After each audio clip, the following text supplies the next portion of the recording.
Building on that and on everything else you've said throughout this chat as well, especially around the potential future expansions into other markets and current markets, Mhm. what are you working, your team, ServerFarm, what are you working on for 2021 and even beyond? But what's in the pipeline? Yeah, so we are a very active and expanding company.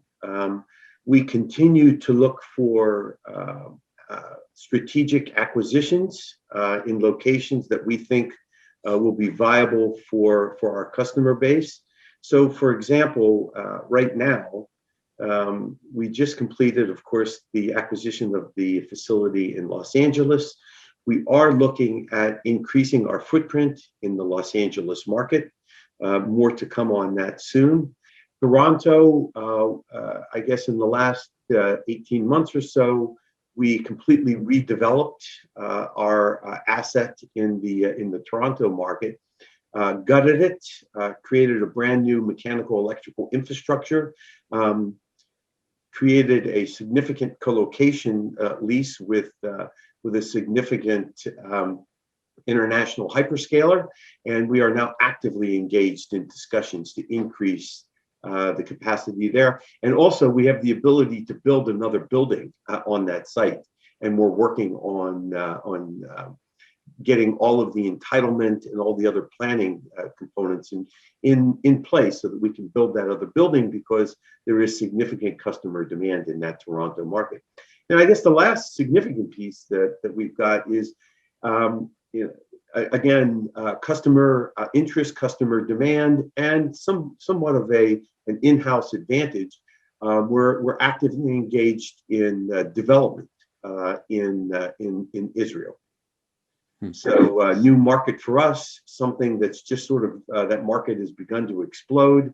Our parent company is Israeli based, so we have a bit of a built-in advantage there. And we're actively engaged in securing sites and building in Israel right now.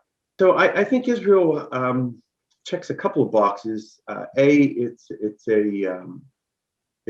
a very sophisticated free market economy, relatively stable governmental situation there, sort of an anchoring location in the EMEA market area.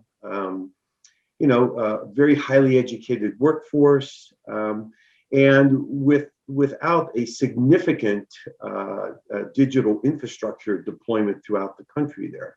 So I think the country is looking to expand that, grow that infrastructure, that digital infrastructure network, and they need capacity. So it's very much undersupplied. It's a very difficult country to work in, just because it's language, currency, et cetera, difficult in terms of getting approvals for new site development. And so we have a bit of an advantage there. So I think it'll be a very successful expansion for ServerFarm. And again, there's a fair amount of customer demand to be in that location. And I think, a number of our customers see that as a jump-off point for the greater Middle East and then the Northern Africa region. Yeah. Well, it's